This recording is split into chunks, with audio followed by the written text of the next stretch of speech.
agama jadi tameng buat kejahatan. Pertambangan itu mempermalukan bangsa. Karena pertambangan itu artinya apa? Cuman kita mengeruk hasil dari bumi, gak ngapa-ngapain, digunakan untuk merusak bumi. Itu pertambangan. Lalu kita menggunakannya. Diserahin pada ormas-ormas agama. Biar apa? Biar mereka tidak demo. Yang Katolik, yang Kristen nolak. Yang Islam nerima. Orang Muhammadiyah sama orang NU, kalau kunut, berantem. Soal tambang, salaman. Ada survei yang mengerikan bahwa hanya 1/4 guru di Indonesia yang menguasai materi pembelajaran. 1/4. Dan dari 1/4 itu, yang mampu menyampaikan kepada siswanya kurang dari 1/10-nya. Tolong acungkan tangan, siapa dari SD, SMP, SMA yang pernah ketemu atau melihat atau bahkan menjadi korban dari guru cabul?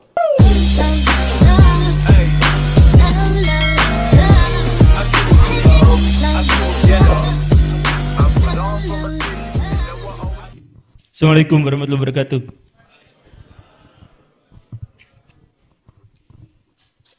Ketika saya diminta untuk mengkritik kampus ini, saya langsung terbersit satu bagian yang harus dikritik.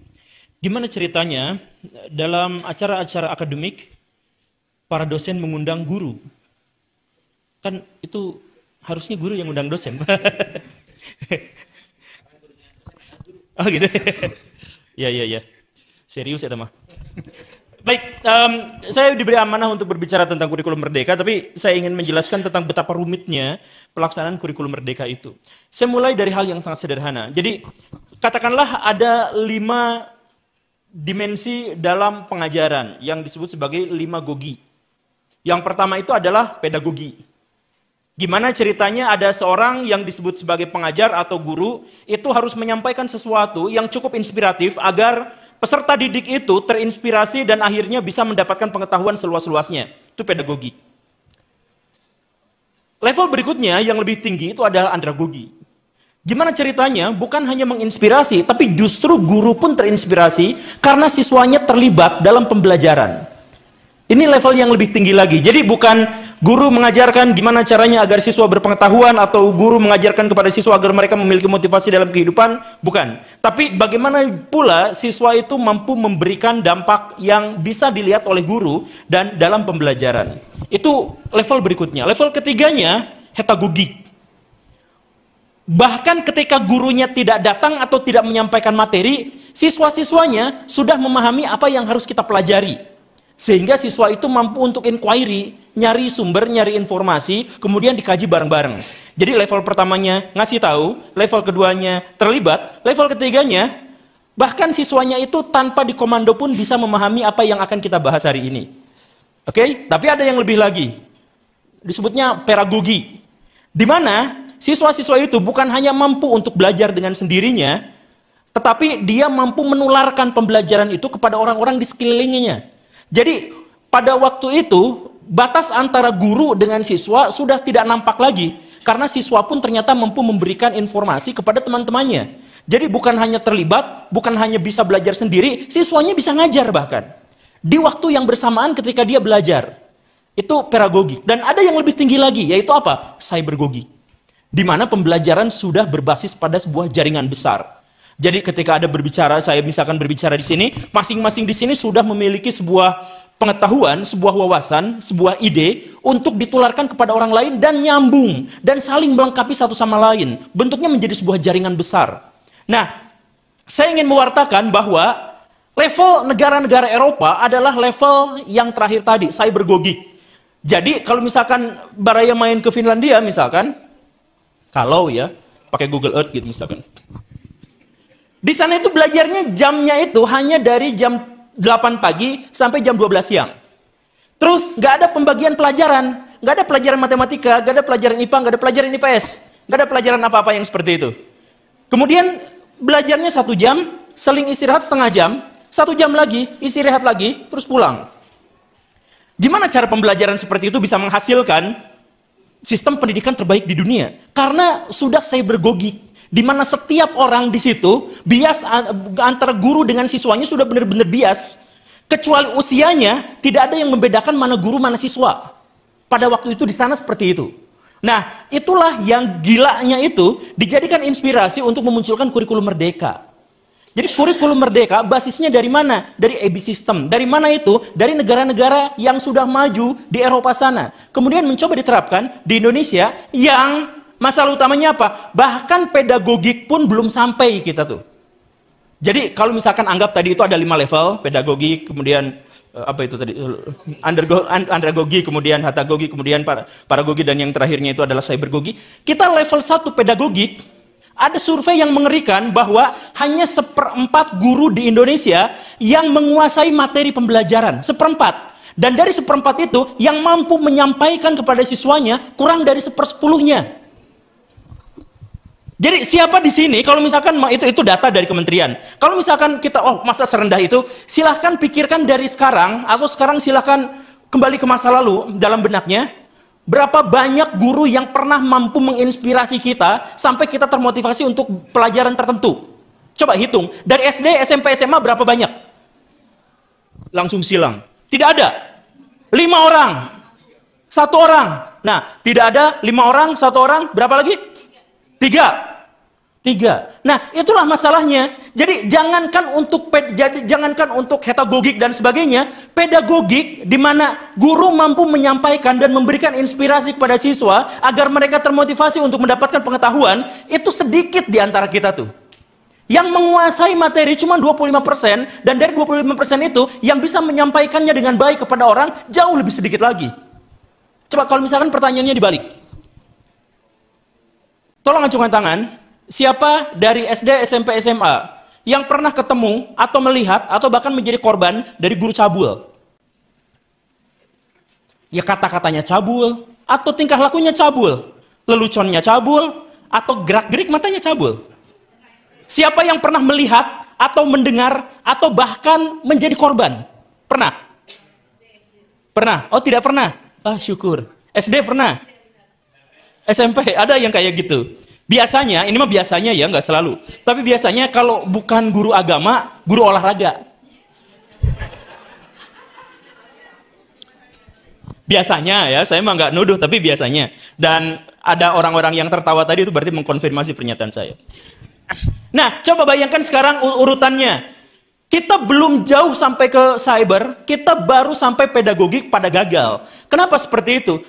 Alasannya banyak, tapi salah satu alasan yang paling penting adalah ada orang-orang, pihak-pihak di Indonesia yang secara sengaja dan sistematis mengharamkan kita untuk belajar di atas pedagogik. Bahkan misalkan gini, di Eropa itu kalau belajar udah pakai Google, udah pakai YouTube, udah bikin sendiri, udah semua film-film dijadikan bahan pembelajaran. Film Avenger itu dijadikan sebagai basis bagi pembelajaran astrofisika. Interstellar itu dibahas, bahkan The Simpsons itu ada mata kuliah jurusan The Simpsons untuk membahas bagaimana fenomena masyarakat Amerika Serikat terhadap pekerjaan dan lain sebagainya. Itu sudah seperti itu. Maksudnya apa? Digitalisasi sudah digunakan, kooperasi sudah digunakan satu sama lain dan sebagainya. Di kita masih ada orang yang ngomong, belajar kok dari Google. Itu level terendah. Cara berpikir level yang paling rendah. Karena apa? Pertama, betapa cacatnya logikanya. Kan kita tuh gak pernah belajar dari Google, karena Google gak pernah jadi guru. Google gak pernah jadi sumber inspirasi. Google gak pernah jadi sumber informasi. Google itu AI, mesin pencari. Jadi kalau misalkan kita baca Google, bukan baca Google. Kita baca tulisan dari Quraish Shihab yang sama Google disimpan. Kan gitu. Jadi kalau misalkan baca kok dari Google, saya baca Quraish Shihab. Tapi mesin pencarinya menggunakan Google, kan gitu. Nah, kenapa ada orang-orang yang secara sengaja ngejekin kita belajar kok dari Google? Karena apa? Karena mereka takut otoritasnya terganggu. Mereka biasanya adalah guru-guru yang takut ketika ada orang yang kurang ajar pada mereka, akhirnya mereka mengatakan sumber otoritas pengetahuan itu dari saya. Keberkahan itu dari saya. Ilmu pengetahuan itu dari saya. Karomah itu dari saya. Dan lain sebagainya. Sehingga ketika ada orang yang kok lebih pintar daripada saya, belajarnya dari mana? Dari Google, dia langsung menyebut bahwa belajar kok dari Google, berkahnya dari mana? Kan begitu. Padahal itu belajar dari Google dalam tanda kutip, itu kan sebenarnya adalah inquiry. Kemampuan kita untuk mencari sumber semau kita. Berarti itu levelnya udah di atas pedagogik.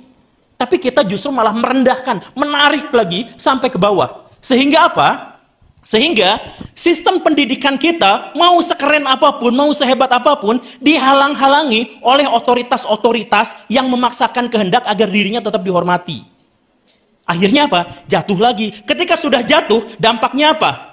Dampak yang paling utamanya adalah ketika siswa-siswa atau peserta didik itu tidak boleh belajar selain dari gurunya yang memiliki otoritas, maka mereka itu tidak memiliki inisiatif untuk belajar. Mau belajar apa? Terserah gurunya. Mau belajar di mana? Terserah gurunya. Metodenya seperti apa? Terserah gurunya. Kita ngikut. Iya kan? Dan akhirnya apa? Dikasih jam kosong, ya sudah. Bukan main, kita tidak melakukan apapun. Karena kita terbiasa dikomando, kita terbiasa disuruh, kita terbiasa diperbudak. Sehingga ketika kita diberikan kebebasan, kita gak bisa ngapa-ngapain. Coba, negara-negara yang maju itu berupaya sekuat tenaga untuk merdeka, untuk bebas. Karena apa? Karena ketika mereka diberikan tahu apa yang harus dilakukan. Indonesia diberikan kebebasan. Mereka nggak akan bisa melakukan apapun karena mereka tidak tahu apa yang harus dilakukan.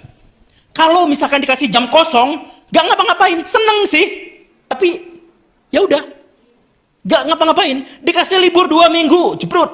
Hari pertama seneng, hari kedua, hari ketiga sampai ke hari 14 main HP di kasur. Udah besok udah mau sekolah, besok udah mau kuliah, gitu kan?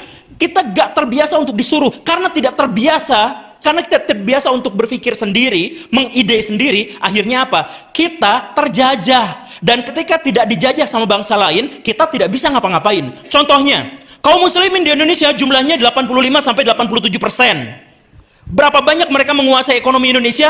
15%. Orang Cina di Indonesia yang cuma 5% menguasai sekitar 60% ekonomi Indonesia.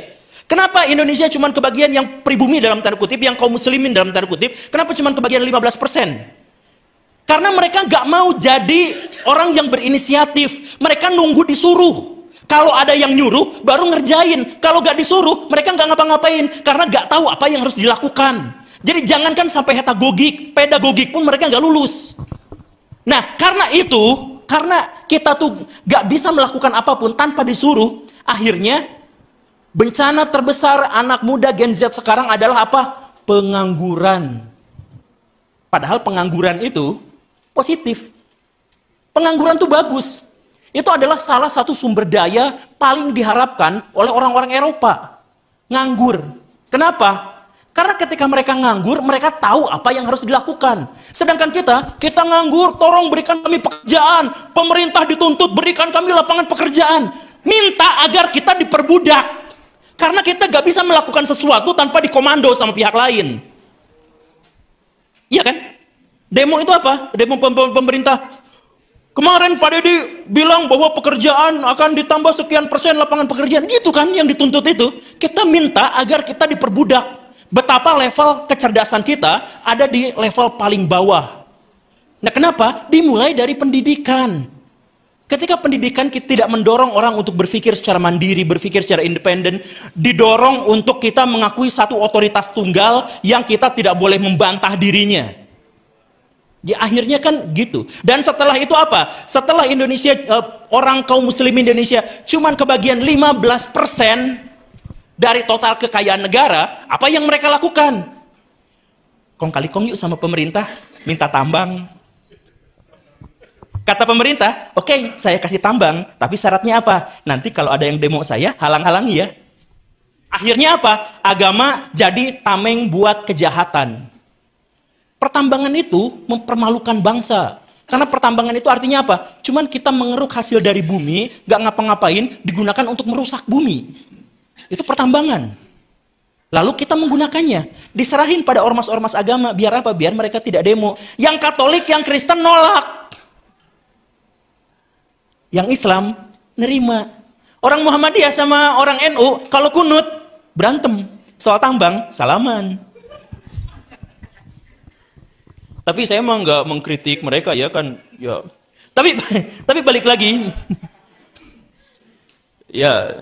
Oh iya, ya ini sekolah agama Islam ya. Sekolah tinggi. Apa? Oh enggak kebagian tambang. Iya, iya. Tarik tambang. Berarti akses ke pemerintahannya kurang. Tapi itu dampaknya dari apa? Itu dampaknya dari kegagalan pendidikan kita. Nah, lalu apa yang harus kita lakukan agar pendidikan kita itu bisa maju? Coba misalkan gini, di saku saya ada duit nih, 1 triliun. Tolong acungkan tangan di sini. Siapa yang mau nerima duit 1 triliun itu dengan catatan tahun berikutnya harus ngasih ke saya 2 triliun. Sisanya terserah mau dipakai mau kayak gimana bebas. Saya kasih duit 1 triliun sekarang, tapi syaratnya tahun depan kasih saya 2 triliun. Siapa yang bisa? Cung. Imajinasi aja. Coba apa Kang? Ya apa? Mau dipakai apa itu duit? Nih, saya kasih duit 1 triliun. Nih, ayo. Iya, usaha apa?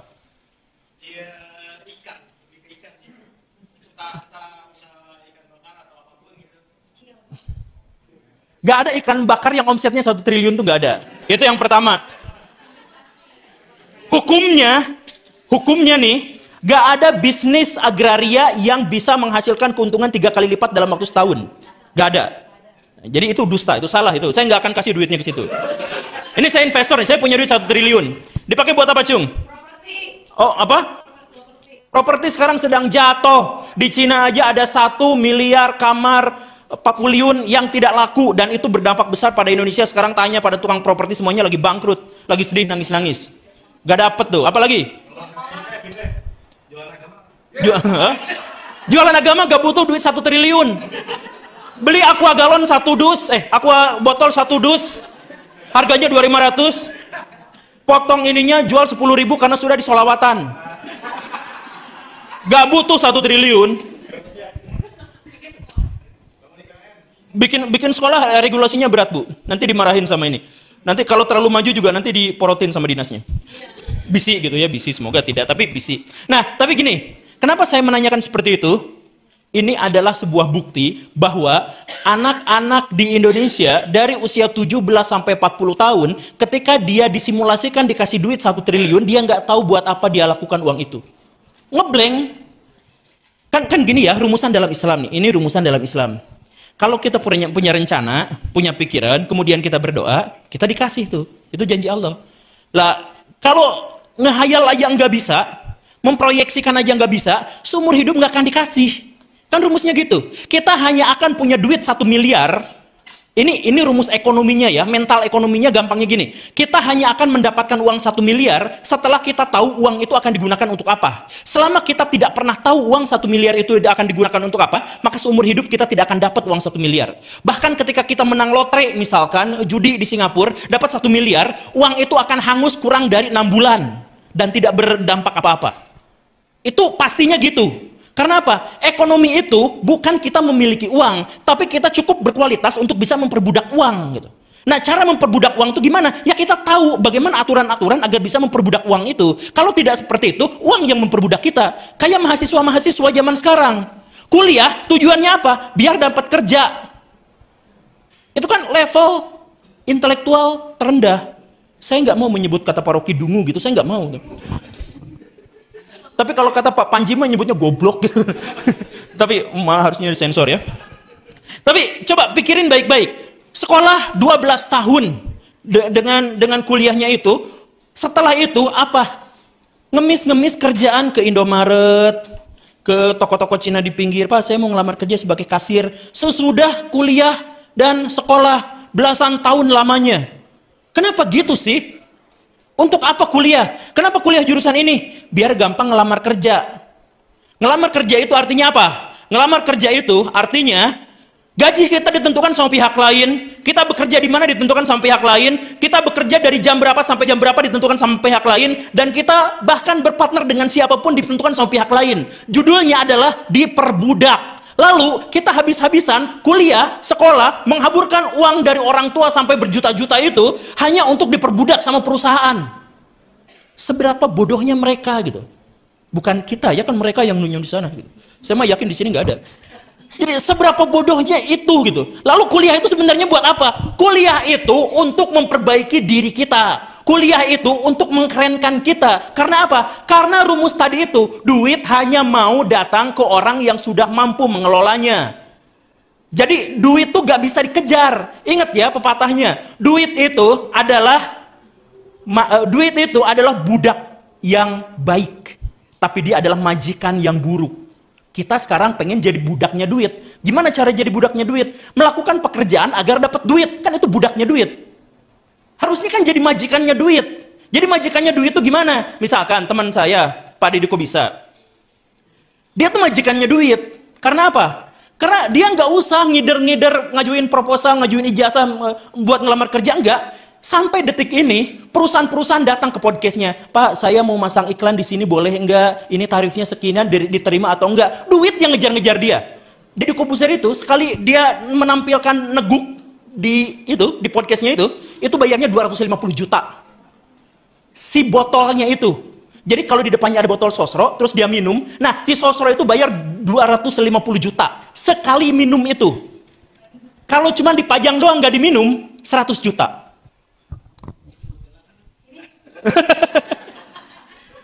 Dia nyari kerja? Enggak. Dia memperbudak duit. Coba, misalkan ada bintang terkenal di Amerika Serikat, Taylor Swift. Dia mau konser di mana-mana, apakah dia datang ke negara-negara, Pak mohon saya mau konser di sini ya? Enggak. Negara-negara itu yang mengajukan proposal. Singapura, saya bayar sekian miliar, tapi please jangan kemana-mana, please ya kamu datang ke sini. Dia cuma nyanyi. Jadi buktinya apa? Dia memperbaiki diri sampai level tertinggi, dia menghebatkan dirinya sampai setinggi-tingginya, profesionalismenya, kinerjanya, suaranya, entertainnya, dia jadikan yang terbaik. Setelah itu dia akan menjadi bosnya duit, majikannya duit. Sedangkan kita kuliah, sekolah sampai S5 untuk ngelamar kerja jadi depag. Artinya apa? Siapa yang diperbudak sama duit dan siapa yang jadi majikan bagi duit. Makanya ubah mindsetnya sekarang. Jangan kuliah tuh cuman yang penting mas saya kuliah, absen, nanti kalau misalkan ada dosen ngasih tugas, copas dari internet, nama penulisnya dihapus, diganti jadi nama kelompok, dikirimin ke dosen, setelah itu apa? Pas presentasi baca, atau powerpointnya dibacain kayak gitu. Kenapa? Pak, tuh Pak hargai, yang penting mah selesai. Bukan itu, yang paling penting kenapa kalian tidak bisa untuk bikin sendiri, ngomong sendiri, presentasi sendiri. Bikin ngomong presentasi sendiri artinya apa? Menaikkan kadar intelektualitas kita, menjadikan diri kita yang terbaik, berproses. Jadi ketika dosen ngomong, dengerin, bukan agar kita mendapatkan ilmunya, tapi agar kita jadi orang yang lebih baik, berproses menjadi orang yang lebih baik. Setelah kita fokus jadi orang yang terbaik, nanti duit nyamperin kita. Itu kan rumusnya kan? Saya nih saya guru honor. Saya apa? Saya memperbudak duit. Sekarang saya nggak ngelamar-lamar kerjaan, dosen manggil saya.